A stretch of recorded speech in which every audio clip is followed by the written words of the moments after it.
नमस्कार। जय जोहर संगवारी हो, मोर संगवारी तुहर द्वार। जी हाँ, आज हम जो है 10वीं बोर्ड के परीक्षा परिणाम को लेकर चर्चा करेंगे और हमारे बीच जो है आपको जैसा कि ज्ञात है कि अभी माध्यमिक शिक्षा मंडल रायपुर की बोर्ड परीक्षाओं का रिजल्ट जारी हुआ है और उसी क्रम में जो है जेआरडी, जिसको झाड़ू राम के नाम से जानते हैं और वर्तमान में अभी स्वामी आत्मानंद उत्कृष्ट विद्यालय के नाम से जाना जाता है, तो वहाँ पे 10वीं बोर्ड की परीक्षा में जो है टॉप रैंक मतलब कक्षा में प्रथम स्थान पूरे स्कूल में टॉप करने वाले होनहार बालक हमारे बीच मौजूद हैं। तो उनके लिए चंद लाइनें में बोलना चाहूँगा। ये कहते हैं कि कठोर परिश्रम और दृढ़ इच्छा शक्ति ही इसका सफलता का मूल मंत्र है। बताते हैं कि विज्ञान और तकनीकी के क्षेत्र में उच्च शिक्षा अर्जित कर सॉफ्टवेयर इंजीनियर बनना चाहते हैं या सॉफ्टवेयर इंजीनियर बनने की चाह रखते हैं। तो आइए हम तमाम बात करते हैं। हमारे बीच यहाँ पे मौजूद है। सबसे पहले हम आपको हमारे इस चैनल में हम स्वागत करते हैं, अभिनंदन करते हैं और जो है आपको बधाई देते हैं। आप हमको बताएंगे, अपना नाम बताएंगे पहले। जी सर, मेरा नाम दीपक देशमुख है और मैं 10th क्लास में पढ़ता हूँ। अच्छा, तो आपका सफ़र कैसा रहा? देन बोर्ड जो होता है पढ़ाई जीवन की एक शुरुआत कक्षा होती है और उस शुरुआती दौर में आप सफल हो गए हैं। आपका सफ़र कैसा रहा? सर जी सर, मेरा सफ़र बहुत ही अच्छा रहा। मैं शुरू से मेहनत कर रहा था इस बताया जाता है कि कोल्हापुरी क्षेत्र में आपका जो है एक पढ़ाई के प्रति एक जोश और उमंग जो है, एक जुनून आपका एक अलग टाइप का मतलब दिखता है। यहाँ पे लोग जानते हैं आपको कि शुरू से आप मेधावी छात्र रहे हैं, है ना? इसके पीछे क्या राज है? सर, इसके पीछे राज ही मेरी मेहनत का ही है। मेन आप मेहनत को समझते हो। अच्छा, जो है सामान्य दिनों में आप कितने घंटे पढ़ते थे और एग्जाम के समय कितने घंटे आप तैयारी किए? सर नॉर्मली मैं तो 1.5 घंटे मैथ को देता था और बाकी सब 1 घंटे सभी। अच्छा, इस बताइए इस साल जो 10वीं की जो परीक्षा हुई, सबसे ज़्यादा नंबर आपका किस में आया है? जी सर, मैथ्स में सबसे ज़्यादा। कितना नंबर है? 100। क्या बात है, इसके लिए और बधाई हम आपको देंगे। अच्छा, ये बताइए मैथ्स के प्रति आपका जुनून कहाँ से पैदा हुआ कि 100 में 100 आया है? कहीं ना कहीं ये आपका कॉन्सेप्ट जो बचपन से कॉन्सेप्ट आप लिए होंगे उसके दम पे होंगे या आपने कुछ विशेष तकनीक का प्रयोग करके ये लाया है? जी नहीं सर, मैंने कोई विशेष तकनीकी का उपयोग नहीं किया। जैसे कि हम लोग को पता है मैथ्स के लिए सबसे ज़्यादा इंपॉर्टेंट होता है प्रैक्टिस और सबसे ज़्यादा उसी में होता है। अच्छा, आगे आप क्या कौन सा सब्जेक्ट चयन करेंगे? मैथ्स का। अच्छा, मैथ्स से लेकर क्या बनना चाहते हैं? Software engineer. तो और इंजीनियरिंग के क्षेत्र में आपको जाना है, अभी 11वीं क्लास 12वीं क्लास में मैथमेटिक्स पढ़ना है। कहीं ना कहीं मैथ्स को लेकर आपके मन में जो जुनून और जिज्ञासा है, हम उसके बारे में जानना चाहेंगे कि मैथ्स क्यों आपको अच्छा लगता है और क्यों आप इंजीनियरिंग के क्षेत्र में जाना चाहते हो? जी सर, मैथ्स एक ऐसा सब्जेक्ट है जिससे हम पूरे यूनिवर्स को भी जानते हैं और पूरे पृथ्वी के बारे में भी जानते हैं हम उसी को। बताया जाता है कि इंजीनियरिंग है ना, भारत के विकास में इंजीनियरिंग की भूमिका बहुत अहम होती है, इंजीनियर की भूमिका अहम होती है। और अभी लगातार जिस प्रकार से इंजीनियरिंग के क्षेत्र में छात्रों का रुझान कम हुआ है और आप जो है उस क्षेत्र की ओर जाना चाह रहे हैं, है ना? कहीं ना कहीं रुझान कम हुआ है। हालांकि कैंपस वगैरह तो पर्याप्त मात्रा में अवेलेबल है यहाँ पर, है ना? कारण एक तरफ दिखता है कि लोग इससे दूर हट रहे हैं और आप जो है उस क्षेत्र में अपना कदम बढ़ा रहे हैं, कहीं ना कहीं एक नया आयाम लिखना चाहते हैं। क्या आपके मन में सोच, क्या आपके मन में जोश और जुनून है मैथ्स को लेके या इंजीनियरिंग को लेके? जी सर, सबसे पहले तो ये बोलना चाहूँगा कि देश को विकास के लिए हम सिर्फ इंजीनियरिंग से आगे बढ़ सकते हैं। अच्छा। और सॉफ्टवेयर इंजीनियरिंग एक ऐसा सब्जेक्ट है जिससे हम पूरे देश में अपना फैलाव कर सकते हैं, हम लोग विकास सॉफ्टवेयर बना डेवलपमेंट कर सकते हैं। अच्छा, ये बताइए मतलब आप इंजीनियरिंग के क्षेत्र में जाएंगे तो आपको जेई का एग्ज़ाम फाइट करना पड़ेगा और जेई का जो एग्ज़ाम होता है ये बड़े लेवल का होता है। इसको तैयारी करने के लिए बहुत मेहनत चाहिए, कोचिंग की भी आवश्यकता होती है। इसके लिए क्या सोचा आपने? जी सर, मैं ज़रूर कोचिंग करना चाहूँगा जेईई एग्जामिनेशन को क्रैक करने के लिए। इसके लिए मैं ऑफलाइन कोचिंग का सहारा लेना चाहूँगा। अच्छा, दोनों हो जाएगा। फिर आप जो है NIT है, अपना IIT है, दोनों के लिए आप एग्ज़ाम फाइट करोगे। जो कोई भी क्लियर होगा तो भारत के टॉप जो NIT है या IIT है आपको मिलेंगे। तो पढ़ाई को लेकर आपकी क्या सोच है कि बाहर जाने का मन है? कॉलेज जब पढ़ाई करेंगे तो क्या लोकल एरिया पर छत्तीसगढ़ में करेंगे? जी सर, अगर मौका मिलेगा तो मैं ज़रूर बाहर जाना चाहूँगा, इसीलिए मुझे मौका ज़रूर मिलेगा। अच्छा, ये बताइए जेआरडी स्कूल का आप टॉपर्स रहे हैं, है ना? जेआरडी स्कूल का आप टॉपर्स रहे हैं, तो आप जो है वहाँ टॉप करके जो है आपको कैसे मतलब कैसा महसूस कर रहे हैं, आपको कैसा लग रहा है? जी सर, बहुत ही अच्छा लग रहा है। जेआरडी में मैंने टॉप किया है और मैं चाहूँगा कि 12th में मेरा 95 से ऊपर ही आए।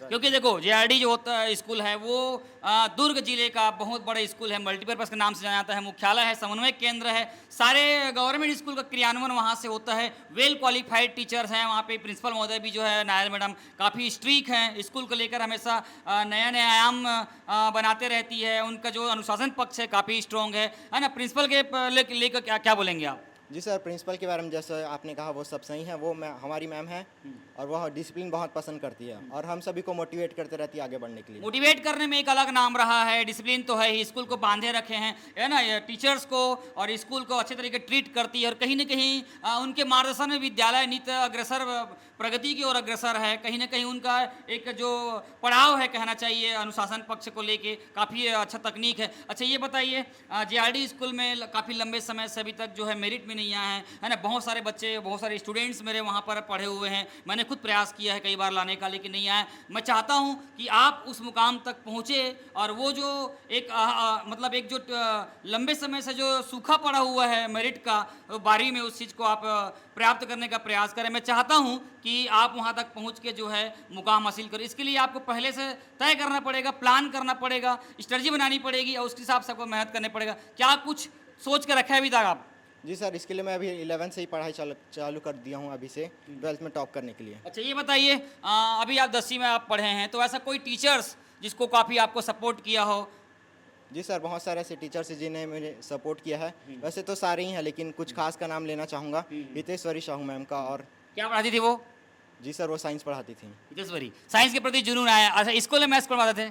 जी सर, उस स्कूल में मैथ्स ना याद करो, याद नहीं आ रहा है तो काफ़ी अच्छा है, स्कूल का योगदान आपका अहम मानते हो, है ना। मैं चाहता हूँ कि आप जो है इस फील्ड में आगे करें और देशमुख का नाम करें, क्योंकि देखो काफ़ी लंबे समय से जो है मैं आपको बताना चाहूँगा जहाँ तक मेरी जानकारी है कि अभी तक बालिकाओं ने जोर मारा है। एक बार निशा देशमुख जो है रिसाली से, इन्होंने बालिका वर्ग में पूरे छत्तीसगढ़ में टॉप किया था, लेकिन आज तक देशमुख समाज में या देशमुख वर्ग का कोई भी लड़की या लड़का जो है ना, वो राज्य की 10वीं हो या 12वीं की बोर्ड परीक्षाओं के टॉप पोजीशन पे आज तक कोई नहीं आए हैं अभी फिलहाल। और अगर भैया लोगों की अगर बात करें तो बालोद जिला ही एक ऐसा एरिया है जहाँ पर जो है कुछ बच्चे जो देशमुख समाज से बिलोंग करते हैं, ये लोग जो है लगभग है ना 3-4 पोजीशन के बाद ही आ पाए, लेकिन कभी टॉप रैंक में नहीं आए हैं। दुर्ग की बात करें तो निमेश देशमुख रहे हैं, एक बार 3rd रैंक रहे हैं 2003 में महर्षि विद्या मंदिर से, और एक बार विकास जो है आपका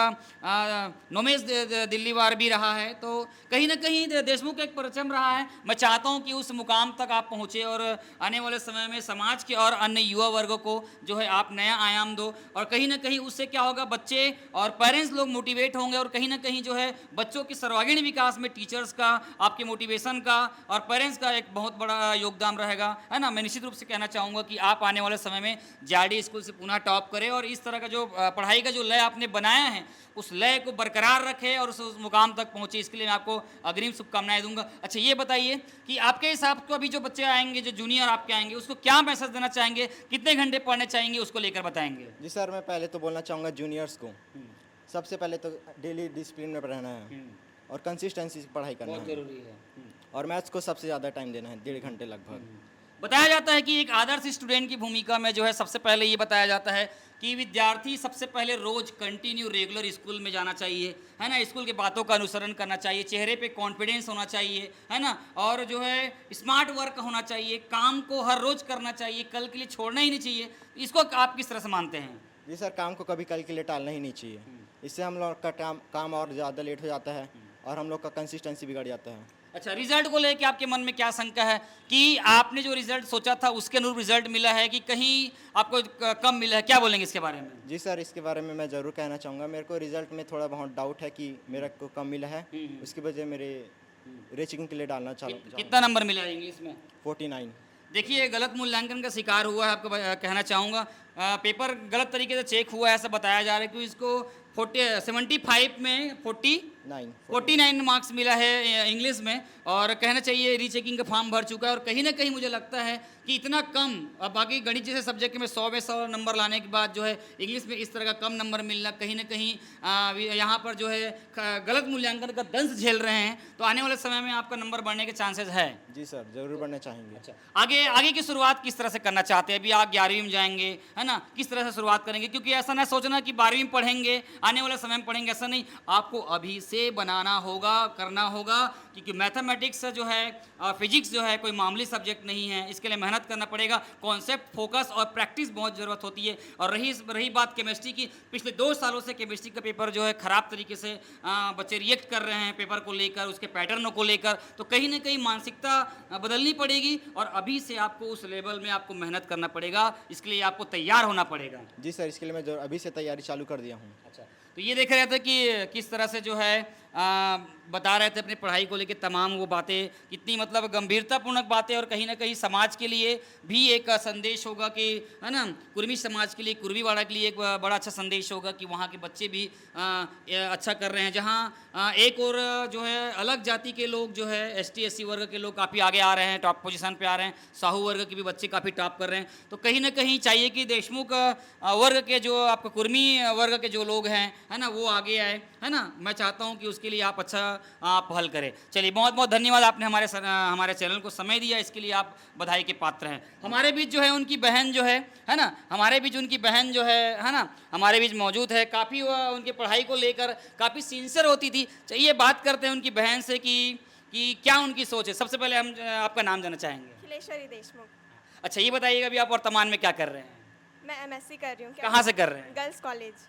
MSc केमिस्ट्री। अच्छा, ये बताइए कि आपका भाई है, अब पढ़ाई के प्रति आप काफ़ी जो है सिंसियर रहे हैं। आपका भी योगदान अमूल्य रहा है, आप उनकी बड़ी बहन हो, है ना। आप भी अपने समय में होनहार स्टूडेंट के रूप में आप जाने जाते हैं, मानते भी हैं, और घर की बड़ी बहन होने के प्रति जो एक परछाई की तरह आपने उनका सपोर्ट किया है। तो आप बताओ, उनका तैयारी कैसा था, उनका सफ़र कैसा था, थोड़ा अपने शब्दों में बताइए। वो पढ़ता तो अच्छा था। मैं उसको बताती थी कि नोट्स कैसे बनाना, कैसे एग्जाम में लिखना है, ये सब बताती थी। आपका बात वगैरह मानते थे? हाँ। पढ़ाई को जनरली किस तरह से लेते थे? 4 दीवारी में किस तरह से वो पढ़ाई करते थे? कैसा उनका रवैया होता था? वो अकेले ही पढ़ता था, और अकेले में वो इतने घंटे करके मतलब हो जाता था पढ़ाई। अच्छा, ये बताइए, इंजीनियरिंग के क्षेत्र में जाना चाहते हैं, एक और आप केमिस्ट्री में MSc कर रहे हो, कहीं ना कहीं आपके केमिस्ट्री के प्रति भी जुनून होगा, और इसलिए वो आप उस मुकाम की ओर आगे बढ़ रहे हैं। कहीं ना कहीं आप भी उसके लिए काबिल तारीफ़ हैं। अच्छा, ये बताइए, आगे समय में आप किस तरह से उनका हेल्प करना चाहेंगे? सपोर्ट रहेगा ना, कि क्योंकि आपको मेहनत तो आप हालांकि बायो वाले रहे हैं, लेकिन केमिस्ट्री में आप या फिजिक्स में उनका सहयोग कर सकते हैं। यस सर, मैं केमिस्ट्री में कर सकती हूँ, फिजिक्स में भी थोड़ा बहुत कर सकती हूँ। फिजिक्स में भी कर सकते हैं। अच्छा, ये बताइए, आपके हिसाब से उसका परसेंटेज जो है 90 के ऊपर आना चाहिए था, ऐसा उनका कहना है ना। तो थोड़ा सा खराब मूल्यांकन की वजह से जो है ये थोड़ा दिक्कत हो गया। अच्छा, ये बताइए, आप जो है, आपको कैसा लगता है, वो इंजीनियरिंग के क्षेत्र में जाना चाह रहे हैं, उनकी एक जो मंशा है, क्या आपको लगता है कि वो आसानी से कर पाएगा? क्योंकि मेहनत ज़रूरी है, हर चीज़ के पीछे मेहनत है, और मेहनत के पीछे ही वो सफलता का राज छुपा होता है। बताया जाता है कि सफलता में सब सामने होते हैं, लेकिन कठिन दिनों में कोई सामने खड़ा नहीं होता। लेकिन आप जो है उनकी बहन हो, आप उनके साथ खड़े रहेंगे, आप, है ना, आप खड़े रहेंगे तो उनके लिए उतना ही काफ़ी रहेगा। तो आप मेरे को ये बताओ कि आप जो है उसको किस तरह से पढ़ाई के दौरान ट्रीट करते थे, और कुछ मतलब गाइडलाइन करते थे उनको? Yes sir. हल्का फुल्का जैसा भी है ना। सर। चलिए, उनकी बहन जो है बता रही थी, है ना, हालांकि है ना, सपोर्ट तो रहता है घर में। देखो क्या होता है, एक बालक जो होता है वो 4 दीवारों में के बीच में पढ़ाई करता है, तो कहीं ना कहीं घर में मम्मी होती है या पापा होते हैं, लेकिन पापा तो खैर काम की वजह से हमेशा कई बार अधिकांश बच्चों के बाहर होते हैं, लेकिन मम्मी और बहन दो एक ऐसे शख्स होते हैं जो परछाई की तरह उनके पढ़ाई का आंकलन करते, देखते हैं कि बालक पढ़ रहा है कि नहीं पढ़ रहा है ना। तो उनकी भूमिका थोड़ा अहम रहती है। आइए उनके मम्मी से बात करते हैं कि बताया टीचर्स के बाद जो है अगर किसी की अहम भूमिका होती है तो वो पेरेंट्स में उसके मम्मी की होती है। जी हाँ, ये प्रथम गुरु माना जाता है टीचर्स के पहले जो है ना, कि किस तरह से मतलब पढ़ाई करते हैं, उनका योगदान अमूल्य है। सबसे पहले दीदी हम उनका नाम जानना चाहेंगे, आप अपना नाम बताएंगे। जी, अनीता देशमुख। अनीता देशमुख जी हैं। बताया जाता है कि आप मितानी हैं यहाँ के। तो आप जो है आप मेरे को ये बताओ कि आपका बालक है, अभी शुरुआती दौर में चल रहा है और एक पड़ाव को पार कर लिया है, अब 12वीं आएगा, 12वीं के बाद उनकी जो मनोदशा है पढ़ाई की वो चेंज हो जाएगा, बड़े ट्रैक में जाएंगे, इंजीनियरिंग के क्षेत्र में जाना चाह रहे हैं। क्या आप सोचे हैं आगे किस तरह से उसकी पढ़ाई को आगे लेके जाएंगे? मैं कोशिश करूंगी कि वो जो करना चाहता है उसको मैं पूर्ण करूंगी। अच्छा, इसके अलावा घर में जब रिजल्ट आया तो कैसा सोच था आप लोगों का, कैसा अनुभव कर रहे मेरे थे? को विश्वास दिलाया था कि 90% लाऊंगा करके, और करके दिखाया। करके दिखाया। अच्छा ये बताइए दीदी कि आप जो है जब वो पढ़ता था, जब वो क्लास 4 दीवारी के बीच पढ़ता था, कभी आपने झांक कर देखने का प्रयास किया कि लड़का पढ़ रहा हूँ करके बोला था, पढ़ रहा है कि नहीं पढ़ रहा है कि सो गया है, कभी झांकने का प्रयास किया है? निगरानी में रखती हूँ सर। क्योंकि एक परछाई की तरह में पेरेंट्स काफ़ी सशक्त रहते हैं, है ना, आगे रहते हैं, तो इसलिए मैं आपको पूछना चाह रहा था। अच्छा ये बताइए, अभी आप मितानिन का काम करते हैं, मितानिन का कार्य का मेन उद्देश्य क्या होता है? हमारा काम है कि अपने जो एरिया है उनमें जितनी बीमारी है उनको दूर करना है। अच्छा, दूर करना है, तो सहयोग कर रहे हैं, मतलब अलग अलग एरिया, अलग अलग वार्ड के हिसाब से, है ना।